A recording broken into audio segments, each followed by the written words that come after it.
സ്കെച്ചിങ്ങോ അല്ലെങ്കിൽ കോമ്പോസിഷനോ ചെയ്യാം. അതിൽ ബ്ലാക്ക് ആൻഡ് വൈറ്റിലായിരിക്കും വരുന്നത്. ഞാൻ ഈ പറഞ്ഞ ആദ്യത്തെയും രണ്ടാമത്തെയും ക്വസ്റ്റ്യൻ നമുക്ക് വരുന്ന മാർക്സ് എന്ന് പറയുന്നത് 25 മാർക്സ് ആയിരിക്കും വരുന്നത്. ടോട്ടൽ നിങ്ങൾ ഒരു മാർക്ക് മേടിച്ചു കഴിഞ്ഞാലും മിനിമം 20 മാർക്ക് നിങ്ങൾ ഈ പാർട്ട് എയിൽ കരസ്ഥാക്കിയിട്ടുണ്ടാവണം ഈ നാറ്റ എക്സാമിനേഷൻ ക്വാളിഫൈ ചെയ്യുന്നതിന് വേണ്ടി. അതുപോലെ തന്നെ ആർക്കിടെക്ചറിലുള്ള ഡ്രോയിങ് ഐഡന്റിഫൈ ചെയ്യാൻ പഠിക്കുക. അതിൻ്റെ ഒരു പ്ലാൻ തന്നു കഴിഞ്ഞാൽ അതിൻ്റെ എലിവേഷൻ കണ്ടു കഴിഞ്ഞാൽ നിങ്ങൾക്ക് ഏകദേശം മനസ്സിലാവുന്നുണ്ടോ എന്നുള്ള കാര്യങ്ങളൊക്കെ നോക്കുക എന്നുള്ളതായിരിക്കും ഈ ഒരു പാർട്ട്. അപ്പോൾ അതിനൊക്കെ നമുക്ക് ചെറിയ ട്രെയിനിങ് ഒക്കെ എടുക്കുന്നത് നല്ലതായിരിക്കും. ഒന്ന് നമ്മൾ പ്രാക്ടീസ് ചെയ്യുകയൊക്കെ ചെയ്ത് നിങ്ങൾക്ക് ഓൺലൈനായിട്ട് ഒത്തിരി ഇത്തരത്തിലുള്ള സാമ്പിൾ ക്വസ്റ്റ്യൻ പേപ്പേഴ്സ് ഒക്കെ അവൈലബിൾ ആയിരിക്കും. അപ്പോൾ അതൊക്കെ നോക്കിയിട്ട് നിങ്ങൾക്ക് ചെയ്യാം. എല്ലാവർക്കും നമസ്കാരം. മറ്റൊരു എപ്പിസോഡിലേക്ക് എല്ലാവർക്കും സ്വാഗതം. മുമ്പ് നമ്മൾ ചെയ്തിട്ടുള്ള ഒരു റീലിൽ നമ്മൾ നാറ്റ എക്സാമിനേഷനെ കുറിച്ചും ആർക്കിടെക്ചറിന് അഡ്മിഷൻ എടുക്കുന്ന കാര്യങ്ങളെക്കുറിച്ചൊക്കെ ഒരു ചെറിയ റീല് നമ്മൾ ഇൻസ്റ്റാഗ്രാമിൽ ചെയ്തിട്ടുണ്ടായിരുന്നു. അപ്പോൾ അതുമായിട്ട് കണക്റ്റഡ് ആയിട്ട് ഒത്തിരി ആളുകൾ ഇതിൻ്റെ ഒരു പ്രോപ്പർ ആയിട്ടുള്ള പ്രോസസ്സും ഏതൊക്കെ ആളുകൾക്ക് എക്സാം എഴുതാം, അതിന് ഏത് രീതിയിൽ പ്രിപ്പയർ ചെയ്യാം, എവിടെയൊക്കെ അഡ്മിഷൻ എടുക്കാം, അങ്ങനെയുള്ള കാര്യങ്ങളൊക്കെ ചോദിച്ചിട്ട് നമുക്ക് ഒത്തിരി മെസ്സേജ് വന്നിട്ടുണ്ടായിരുന്നു. ഒത്തിരി ആൾക്കാർ നമ്മളടുത്ത് ഇതിൻ്റെ ഒരു കംപ്ലീറ്റ് ആയിട്ടുള്ള ഒരു പ്രോസസ്സ് എന്തെന്നുള്ളത് എക്സ്പ്ലെയിൻ ചെയ്ത് തരാൻ പറഞ്ഞിട്ടുണ്ടായിരുന്നു. അപ്പോൾ ഇന്നത്തെ ഒരു വീഡിയോ നമ്മൾ അത്തരത്തിലുള്ള ആർക്കിടെക്ചറിന് ജോയിൻ ചെയ്യണം, അതുപോലെ തന്നെ ആർക്കിടെക്ട്സ് ആവണമെന്നൊക്കെ ആഗ്രഹിക്കുന്ന ആളുകൾക്ക്, പ്ലസ് ടു ഒക്കെ കഴിഞ്ഞിട്ട് അല്ലെങ്കിൽ ഡിപ്ലോമയൊക്കെ കഴിഞ്ഞിട്ട് ഇരിക്കുന്ന ആളുകൾക്ക് എങ്ങനെ ആർക്കിടെക്ചർ കോഴ്സിന് ജോയിൻ ചെയ്യാം, ഏതൊക്കെയാണ് കോളേജസ് ഉള്ളത് എന്നുള്ള കാര്യങ്ങളാണ് നമ്മൾ ഇന്നത്തെ വീഡിയോയിൽ സംസാരിക്കാൻ പോകുന്നത്. ഞാൻ ആർക്കിടെക്ട് ഷിനു. ആർട്ടിക്ലാമിൻ്റെ മറ്റൊരു എപ്പിസോഡിലേക്ക് എല്ലാവർക്കും സ്വാഗതം.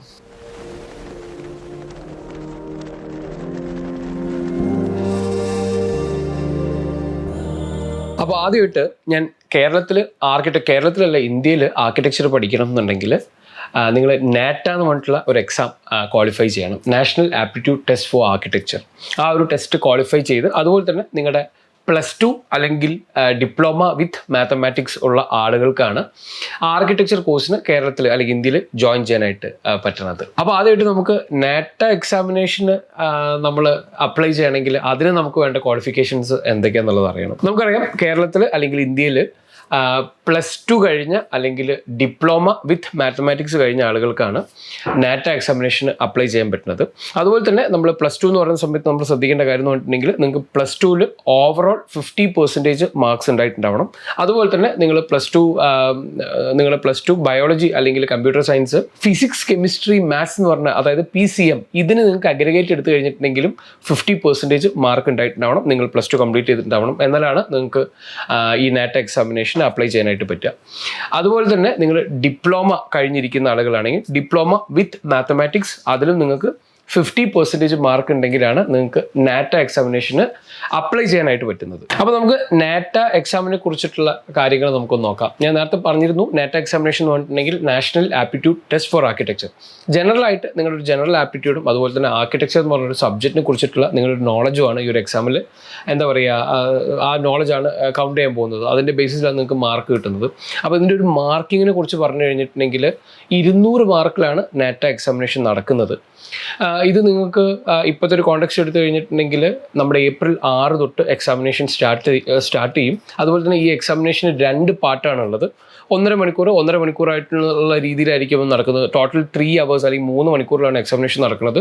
1.5 മണിക്കൂറിൽ നിങ്ങൾക്കൊരു ഓൺലൈൻ ആപ്റ്റിറ്റ്യൂഡ് ടെസ്റ്റ് ആയിരിക്കും നടക്കുക. അതുപോലെ തന്നെ അടുത്ത 1.5 മണിക്കൂറിൽ നിങ്ങൾക്കൊരു ഡ്രോയിങ് ടെസ്റ്റ് ആയിരിക്കും നടക്കുക. അപ്പോൾ ഈ നമുക്കിതിനെ ബേസിക്കായിട്ട് പാർട്ട് എ അല്ലെങ്കിൽ പാർട്ട് ബി എന്ന് പറഞ്ഞിട്ട് നമുക്കിതിനെ തിരിക്കാം. അപ്പോൾ നമുക്ക് നാറ്റ എക്സാമിനേഷൻ്റെ പാർട്ട് എ എടുത്തു കഴിഞ്ഞിട്ടുണ്ടെങ്കിൽ അതിനകത്ത് നമുക്ക് 3 ക്വസ്റ്റ്യൻസ് ആണ് വരുന്നത്. അതുപോലെ തന്നെ അതിന് നമുക്കൊരു 80 മാർക്സ് ആണ് അതിൻ്റെ ടോട്ടൽ, നമുക്ക് അതിൻ്റെ വെയിറ്റേജ് വരുന്നത് 80 മാർക്സ് ആണ്. അതുപോലെ തന്നെ 1.5 മണിക്കൂറാണ് അതിൻ്റെ ഡ്യൂറേഷൻ വരുന്നത്. അപ്പോൾ അതിനകത്ത് നമുക്ക് 3 ക്വസ്റ്റ്യൻസ് എന്ന് ഞാൻ പറഞ്ഞു. അതിനകത്ത് ഒരു ഫസ്റ്റ് ക്വസ്റ്റ്യൻ എടുത്തിട്ടുണ്ടെങ്കിൽ നമുക്കൊരു 2D കോമ്പോസിഷൻ അത് കളർ ചെയ്യുക എന്നുള്ളതായിരിക്കും നിങ്ങൾക്ക് ഫസ്റ്റ് വരുന്ന ഒരു ക്വസ്റ്റ്യൻ എന്ന് പറയുന്നത്. അതുപോലെ തന്നെ സെക്കൻഡ് ക്വസ്റ്റ്യൻ എന്ന് പറയുന്നത് നിങ്ങൾക്ക് ഒരു സബ്ജക്റ്റ് അല്ലെങ്കിൽ ഒരു ടോപ്പിക് തരും. ആ ടോപ്പിക്കുമായിട്ട് റിലേറ്റഡ് ആയിട്ടുള്ള സ്കെച്ചിങ്ങോ അല്ലെങ്കിൽ കോമ്പോസിഷനോ ചെയ്യാം. അതിൽ ബ്ലാക്ക് ആൻഡ് വൈറ്റിലായിരിക്കും വരുന്നത്.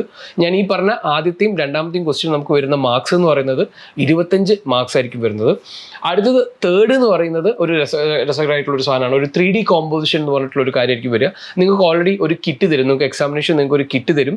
ആ കിറ്റിൽ ഒത്തിരി കോമ്പണൻസ് ഉണ്ടാവുമായിരിക്കും. ആ കോമ്പണൻസ് വെച്ചിട്ട് നിങ്ങളുടെ സബ്ജക്റ്റ് ബേസ് ചെയ്തിട്ടോ അല്ലെങ്കിൽ നിങ്ങളുടെ ക്വസ്റ്റ്യൻ ബേസ് ചെയ്തിട്ടോ നിങ്ങൾ 3D ആയിട്ടുള്ള ഒരു കോമ്പോസിഷൻ ചെയ്യേണ്ടി വരും. അതിന് വരുന്ന മാർക്ക് എന്ന് പറയുന്നത് 30 മാർക്കാണ്. അങ്ങനെ മൊത്തത്തിൽ നമ്മൾ നോക്കിക്കഴിഞ്ഞിട്ടുണ്ടെങ്കിൽ 80 മാർക്കാണ് നമ്മുടെ ഈ ഒരു പാർട്ട് എക്ക് വരുന്നത്. അതുപോലെ തന്നെ നിങ്ങൾ ശ്രദ്ധിക്കേണ്ട കാര്യം എന്ന് പറഞ്ഞാൽ പറഞ്ഞാൽ ഈ പാർട്ട് എ 80 മാർക്ക് എന്ന് പറയുന്ന സമയത്ത് നിങ്ങൾ ഒരു മാർക്ക് മേടിച്ചു കഴിഞ്ഞാലും മിനിമം 20 മാർക്ക് നിങ്ങൾ ഈ പാർട്ട് എയിൽ കരസ്ഥാക്കിയിട്ടുണ്ടാവണം ഈ നെറ്റ് എക്സാമിനേഷൻ ക്വാളിഫൈ ചെയ്യുന്നതിന് വേണ്ടിയിട്ട്. അപ്പോൾ നമുക്ക് അടുത്ത പാർട്ട് നോക്കാം. അടുത്തായിട്ട് പാർട്ട് ബിയിൽ നമുക്ക് ഓൺലൈൻ എക്സാമിനേഷൻ ആണ് വരുന്നത്. ഈ ഓൺലൈൻ എക്സാമിനേഷൻ എന്ന് പറയുമ്പോഴേക്കും അതിലാണ് നിങ്ങളുടെ ഒരു ആപ്റ്റിറ്റ്യൂഡ് ടെസ്റ്റ്, അതുപോലെ നിങ്ങളുടെ മാത്തമാറ്റിക്സ് നോളജ്, ഇംഗ്ലീഷ് നോളജ്, അതുപോലെ തന്നെ ആർക്കിടെക്ചർ റിലേറ്റഡ് ആയിട്ടുള്ള ആർക്കിടെക്ചർ ഹിസ്റ്ററി അല്ലെങ്കിൽ ആർക്കിടെക്ചറുമായിട്ട് ബന്ധപ്പെട്ടിട്ടുള്ള ബിൽഡിങ്സ്, ആർക്കിടെക്ട്സ്, ഇത്തരത്തിലുള്ള നോളജൊക്കെ നിങ്ങളെ കൗണ്ട് ചെയ്യാൻ പോകുന്നത്. അപ്പോൾ ഈ ഒരു പാർട്ടിൽ നമ്മൾ നോക്കിക്കഴിഞ്ഞിട്ടുണ്ടെങ്കിൽ ടോട്ടൽ 120 മാർക്കാണ്. അതുപോലെ തന്നെ 1.5 മണിക്കൂറിലാണ് നമ്മുടെ ഒരു എക്സാം നടക്കുന്നത്. ഇവിടെ നോക്കിക്കഴിഞ്ഞാൽ നമുക്ക് 2 തരത്തിലുള്ള ക്വസ്റ്റ്യൻസ് ആയിരിക്കും വരുന്നത്. അതിൽ ഒരു സെറ്റ് ഓഫ് ക്വസ്റ്റ്യൻ എന്ന് പറയുന്നത് 2 മാർക്കിന്റെ 30 ക്വസ്റ്റ്യൻസ് ആണ്. അതുപോലെ തന്നെ 4 മാർക്കിന്റെ 15 ക്വസ്റ്റ്യൻസും. അങ്ങനെ മൊത്തത്തിൽ 120 മാർക്കിലാണ് നിങ്ങൾക്ക് ഇതിന്റെ ക്വസ്റ്റ്യൻസ് വരുന്നത്. ഒന്നുകൂടെ വ്യക്തമായിട്ട് പറഞ്ഞു കഴിഞ്ഞിട്ടുണ്ടെങ്കിൽ വിഷ്വൽ റീസണിങ് അല്ലെങ്കിൽ ലോജിക്കൽ റീസണിങ് എന്ന് പറഞ്ഞാൽ നിങ്ങൾ ഇത്തരത്തിലൊക്കെയുള്ള ക്വസ്റ്റ്യൻസ് ഒക്കെ ആയിരിക്കും. നിങ്ങൾക്ക് ഒരു സെറ്റ് ഓഫ് പാറ്റേൺ തരും, എന്നിട്ട് അതിൻ്റെ ഒരു കണ്ടിന്യൂവേഷൻ എങ്ങനെയായിരിക്കും വരുന്നത്. നിങ്ങൾക്ക് കുറച്ച് ഓപ്ഷൻസ് ഉണ്ടാവും, അതിനകത്ത് കറക്റ്റ് ഓപ്ഷൻ നിങ്ങൾ ഓൺലൈനായിട്ട് സെലക്ട് ചെയ്യുക എന്നുള്ളതായിരിക്കും. അതുപോലെ ലോജിക്കൽ റീസണിങ്, എന്തെങ്കിലും ഒരു കോണ്ടെക്സ്റ്റ് ഒക്കെ തന്ന് അതിൻ്റെ ഒരു അടുത്ത സീക്വൻസ് മനസ്സിലാക്കുക എന്നൊക്കെ ഉള്ള തരത്തിലുള്ള ചോദ്യങ്ങൾ. അതുപോലെ ആർക്കിടെക്ചർ ബിൽഡിംഗ് തന്നിട്ട് അത് ഐഡൻറ്റിഫൈ ചെയ്യുക, ആർക്കിടെക്ട്സിനെ കണ്ട് അത് ഐഡൻറ്റിഫൈ ചെയ്യുക. അതുപോലെ തന്നെ ആർക്കിടെക്ചറിലുള്ള ഡ്രോയിങ് ഐഡൻറ്റിഫൈ ചെയ്യാൻ പഠിക്കുക. അതിൻ്റെ ഒരു പ്ലാൻ തന്നു കഴിഞ്ഞാൽ, അതിൻ്റെ എലിവേഷൻ കണ്ടു കഴിഞ്ഞാൽ നിങ്ങൾക്ക് ഏകദേശം മനസ്സിലാവുന്നുണ്ടോ എന്നുള്ള കാര്യങ്ങളൊക്കെ നോക്കുക എന്നുള്ളതായിരിക്കും ഈ ഒരു പാർട്ട്. അപ്പോൾ അതിനൊക്കെ നമുക്ക് ചെറിയ ട്രെയിനിങ് ഒക്കെ എടുക്കുന്നത് നല്ലതായിരിക്കും. ഒന്ന് നമ്മൾ പ്രാക്ടീസ് ചെയ്യുകയൊക്കെ ചെയ്ത് നിങ്ങൾക്ക് ഓൺലൈനായിട്ട് ഒത്തിരി ഇത്തരത്തിലുള്ള സാമ്പിൾ ക്വസ്റ്റ്യൻ പേപ്പേഴ്സ് ഒക്കെ അവൈലബിൾ ആയിരിക്കും. അപ്പോൾ അതൊക്കെ നോക്കിയിട്ട് നിങ്ങൾക്ക് ചെയ്യാം. 50 മാർക്കാണ് നമുക്ക് ഈ ഒരു പാർട്ട് ബിയിൽ നമ്മൾ മിനിമം കരസ്ഥമാക്കേണ്ടത്. അങ്ങനെ ആകെ മൊത്തം നമ്മൾ നോക്കിക്കഴിഞ്ഞാൽ 270 മാർക്ക് വാങ്ങിക്കഴിഞ്ഞാലാണ് നിങ്ങൾ ഈ ഒരു നാറ്റ എക്സാമിനേഷന് ക്വാളിഫൈ ചെയ്തു എന്ന് നമുക്ക് പറയാനായിട്ട് പറ്റുക. നാറ്റ എക്സാമിനെ കുറിച്ച് പറഞ്ഞു കഴിഞ്ഞിട്ടുണ്ടെങ്കിൽ ഇതിൻ്റെ ഒരു വാലിഡിറ്റി എന്ന് പറയുന്നത് 2 വർഷമുണ്ട്. അപ്പോൾ നമുക്കുള്ളൊരു കാര്യം എന്ന് പറഞ്ഞാൽ നിങ്ങൾക്ക് +1 പഠിക്കുന്ന ആളുകളാണെങ്കിൽ പോലും നിങ്ങൾക്ക് ഈ നാറ്റ് എക്സാമിനേഷൻ രജിസ്റ്റർ ചെയ്യാൻ പറ്റും. കാരണം നിങ്ങൾ +1 പഠിക്കുന്ന സമയത്ത് രജിസ്റ്റർ ചെയ്ത് ഈ നാറ്റ് എക്സാമിനേഷന് നല്ലൊരു മാർക്ക് നിങ്ങൾക്ക് വന്നിട്ടുണ്ടെങ്കിൽ ഇതിന് 2 വർഷം വാലിഡിറ്റി ഉള്ളതുകൊണ്ട് നിങ്ങൾ +2 കഴിയുന്ന സമയത്തും നിങ്ങൾക്ക് ഈ മാർക്ക് യൂസ് ചെയ്തിട്ട് ആർക്കിടെക്ചർ അഡ്മിഷന് വേണ്ടി നിങ്ങൾക്ക് യൂസ് ചെയ്യാൻ പറ്റും. ഇനി അതല്ല, നിങ്ങൾ +1 സമയത്ത് നിങ്ങളൊന്ന് പാർട്ടിസിപ്പേറ്റ് ചെയ്തു, നിങ്ങൾക്ക് അതിനെക്കുറിച്ച് ഒരു ധാരണയൊക്കെ ആയിക്കഴിഞ്ഞാൽ +2 പഠിക്കുന്ന സമയത്ത് നിങ്ങൾക്ക് ഒന്നും കൂടെ പ്രിപ്പയർ ചെയ്തിട്ട് നല്ലൊരു സ്കോറിലേക്ക് എത്തിക്കാനും നിങ്ങൾക്ക് ഹെൽപ്ഫുൾ ആവും. അതുപോലെ തന്നെ ഒരു വർഷം 3 തവണയാണ് നമുക്ക് ഈ ഒരു എക്സാം അറ്റൻഡ് ചെയ്യാനായിട്ട് പറ്റുക. ഒരാൾക്ക് 1 തവണ ചെയ്യാം, 2 തവണ ചെയ്യാം, 3 തവണ ചെയ്യാം. അതുപോലെ ഇതിൻ്റെ ഒരു റിസൾട്ട് കൺസിഡർ ചെയ്യുന്നത് നിങ്ങളുടെ ഈ 3 തവണ അറ്റൻഡ് ചെയ്താൽ ഇതിൽ ഏറ്റവും ടോപ്പ് മാർക്ക് നിങ്ങൾ ഏതാണോ കരസ്ഥമാക്കിയിട്ടുള്ളത് അതായിരിക്കും ഒരു അഡ്മിഷൻ പ്രോസസ്സിന് വേണ്ടിയിട്ട് കൺസിഡർ ചെയ്യുന്നുണ്ടാവുക. അതുപോലെ തന്നെ നമുക്ക് ഇതിൻ്റെ ഒരു ആപ്ലിക്കേഷൻ ഫീനെ കുറിച്ചിട്ടുള്ള കാര്യങ്ങൾ നമുക്ക് നോക്കാം.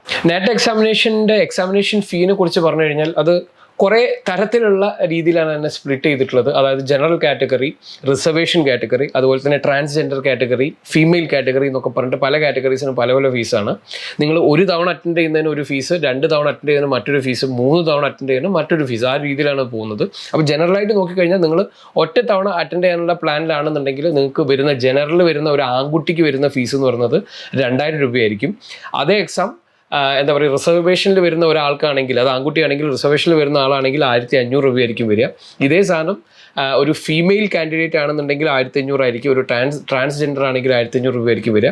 അപ്പോൾ ഈ രീതിയിൽ 3 തവണ അറ്റൻഡ് ചെയ്യുന്ന സമയത്ത് അതിൻ്റേതായിട്ടുള്ള രീതിയിൽ അതിൻ്റെ ഫീസൊക്കെ വരുന്നുണ്ട്. അപ്പോൾ ഇതിനെക്കുറിച്ചിട്ടുള്ള കറക്റ്റായിട്ടുള്ളൊരു ധാരണ അറിയുന്നതിന് വേണ്ടി നിങ്ങൾ www.nata.in എന്ന് പറഞ്ഞ വെബ്സൈറ്റിൽ കയറി കഴിഞ്ഞാൽ ഞാൻ ഈ പറഞ്ഞ കാര്യങ്ങളൊക്കെ വ്യക്തമായിട്ട് എഴുതിയിട്ടുണ്ട്. അതിനകത്ത് ഈ ഫീസ് നിങ്ങൾ ഏത് കാറ്റഗറി എന്നുള്ളത് നോക്കിയിട്ട് നിങ്ങൾക്ക് കറക്റ്റായിട്ട് മനസ്സിലാൻ വേണ്ടിയിട്ട് വരും. കാരണം അത് ഒത്തിരി സ്പ്ലിറ്റപ്പ് ഉള്ളതുകൊണ്ടാണ് ഞാനത് മുഴുവൻ ഇവിടെ പറയാത്തത്. അതുപോലെ തന്നെ ഒരു കാര്യം കൂടെ മെൻഷൻ ചെയ്യാനുള്ളത്, ഇന്ത്യക്ക് അകത്ത് മാത്രമല്ല പുറത്തുനിന്നുള്ള ആളുകൾക്കും നാറ്റ് എക്സാമിനേഷൻ പാർട്ടിസിപ്പേറ്റ് ചെയ്യാൻ പറ്റും. അപ്പോൾ അതിന് സിംഗിൾ ടൈമായിട്ട് എക്സാം അറ്റൻഡ് ചെയ്യുന്നതിന് അവർക്ക് വരുന്ന ഫീ എന്ന് പറയുന്നത് 10000 രൂപയാണ്. ഇനി ഇതേ സാധനം നിങ്ങൾ 3 തവണ അറ്റൻഡ് ചെയ്യുന്ന ഒരു ജനറൽ കാൻഡിഡേറ്റിനെ സംബന്ധിച്ചിടത്തോളം ഏകദേശം 5400 രൂപയായിരിക്കും ഫീ വരുന്നത്. അതുപോലെ തന്നെ അത് നേരെ ഇന്ത്യക്ക് പുറത്തുനിന്നുള്ള ഒരു കാൻഡിഡേറ്റ് ആണെങ്കിൽ 27000 ആ ഒരു റേഞ്ചിലൊക്കെ വരുന്നുണ്ട്. നിങ്ങൾ കറക്റ്റായിട്ട് ഞാൻ നേരത്തെ പറഞ്ഞ വെബ്സൈറ്റിൽ കയറി കഴിഞ്ഞാൽ കാണാനായിട്ട് പറ്റും.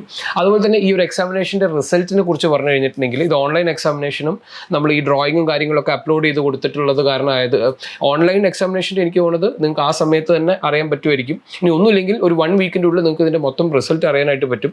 അതുപോലെ തന്നെ ശ്രദ്ധിക്കേണ്ട കാര്യം എന്ന് പറഞ്ഞിട്ടുണ്ടെങ്കിൽ റിസൾട്ട് വന്നു കഴിഞ്ഞിട്ടുണ്ടെങ്കിൽ ഒരു 3 മാസം സമയത്തേക്ക് നിങ്ങൾക്ക് ഈ റിസൾട്ട് സെർവറിൽ തന്നെ അവൈലബിൾ ആയിരിക്കും. അപ്പോൾ നിങ്ങളത് ആവശ്യമുള്ള രീതിയിൽ നിങ്ങൾ അതിന് പ്രിൻ്റ് എടുത്തിട്ടോ സ്ക്രീൻഷോട്ടോ ഒക്കെ എടുത്തിട്ട് അതിനെ എടുത്ത് വെച്ചേക്കുക. കാരണം അത് കഴിഞ്ഞാൽ ചിലപ്പോൾ ആ റിസൾട്ട് അവൈലബിൾ ആയിരിക്കില്ല. അതുപോലെ ഈ നെറ്റ് എക്സാമിനേഷൻ കഴിഞ്ഞ് കഴിഞ്ഞിട്ടുണ്ടെങ്കിൽ നിങ്ങളെ +2ൻ്റെ മാർക്സ് അല്ലെങ്കിൽ നിങ്ങളുടെ ഡിപ്ലോമയുടെ മാർക്സ് കൂടെ കൺസിഡർ ചെയ്തിട്ടായിരിക്കും ഇതിൻ്റെ ഒരു എന്താ പറയുക, നമ്മൾ ആർക്കിടെക്ചർ കോളേജസിലേക്കുള്ള അഡ്മിഷന് വേണ്ടിയിട്ടുള്ള റാങ്ക് ലിസ്റ്റ് പ്രിപ്പയർ ആവുന്നത്. അപ്പോൾ അത് അതിൻ്റേതായിട്ടുള്ള പ്രോസസ്സിൽ നടന്നു പോയിക്കോളും.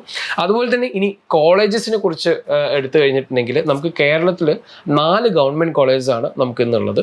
അതുപോലെ തന്നെ നമ്മുടെ കാലിക്കറ്റിലുള്ള NITയിലും നമുക്ക് ആർക്കിടെക്ചർ കോഴ്സ് വരുന്നുണ്ട്. അതുപോലെ തന്നെ 10-35ഓളം സെൽഫ് ഫിനാൻസിങ് കോളേജസ് ഉണ്ട് എന്നുള്ളതാണ് ഞാൻ മനസ്സിലാക്കിയിട്ടുള്ളത്. കറക്റ്റ് അതിൻ്റെ ഒരു എണ്ണവും അതിലുമായിട്ട് ബന്ധപ്പെട്ട കാര്യങ്ങളൊക്കെ ഞാൻ അടുത്തൊരു വീഡിയോയിൽ നിങ്ങൾക്ക് ബ്രീഫ് ചെയ്ത് തരാം. അപ്പോൾ ഏതായാലും നിങ്ങൾ നെറ്റ് എക്സാമിനേഷൻ അപ്ലൈ ചെയ്ത് അത് എടുക്കാൻ പോകുന്ന ആളുകളെല്ലാം വളരെ എന്താ പറയുക, ഒരു പ്രിപ്പറേഷനും ഇല്ലാതെ പോകുന്നതിനേക്കാൾ ഏറ്റവും ബെസ്റ്റായിട്ടൊന്ന് പ്രിപ്പയർ ചെയ്ത് പോവുക. ഒരൊറ്റ അറ്റംപ്റ്റിൽ തന്നെ നല്ലൊരു സ്കോർ നേടി അത് കഴിഞ്ഞ് നിങ്ങളുടെ +2 മാർക്സും കാര്യങ്ങളെല്ലാം വന്ന് നിങ്ങൾക്ക് പ്രോപ്പറായിട്ട് എന്താ പറയുക, ഈ ഒരു ഇതിന് അപ്ലൈ ചെയ്ത് നിങ്ങൾക്ക് നല്ലൊരു കോളേജിൽ അഡ്മിഷൻ കിട്ടട്ടെ എന്ന് ആശംസിച്ചുകൊണ്ട് ഞാനേതായാലും ഈ ഒരു വീഡിയോ വൈൻഡപ്പ് ചെയ്യാണ്. അപ്പോൾ ഇന്നത്തെ ഈ ഒരു വീഡിയോയിൽ ആർക്കിടെക്ചർ കോഴ്സിന് ജോയിൻ ചെയ്യുന്നത്, അതുപോലെ തന്നെ ഈ നെറ്റ് എക്സാമിനേഷനെ കുറിച്ചൊക്കെ ഒരു ചെറിയ ധാരണ നിങ്ങൾക്ക് മനസ്സിലായിട്ടുണ്ടെന്നുള്ള വിശ്വാസത്തിലാണ് ഞാൻ വീഡിയോ വൈൻഡപ്പ് ചെയ്യണത്. ഇതിനെക്കുറിച്ചിട്ട് സംശയമുള്ള ആളുകൾ, ഈ നെറ്റ് എക്സാമിനേഷനെ കുറിച്ചും ഇതിൻ്റെ അഡ്മിഷനെ കുറിച്ചും സംശയമുള്ള ആളുകൾക്ക് കോൺടാക്ട് ചെയ്യാനായിട്ട് ഞാൻ ഒരു നമ്പർ ഡിസ്ക്രിപ്ഷനിൽ കൊടുക്കുന്നുണ്ട്. അപ്പോൾ അതിൽ വിളിച്ചു കഴിഞ്ഞാൽ നിങ്ങൾക്ക് ഇതുമായിട്ട് ബന്ധപ്പെട്ട സംശയങ്ങളൊക്കെ ക്ലിയർ ആയിട്ട് പറ്റും.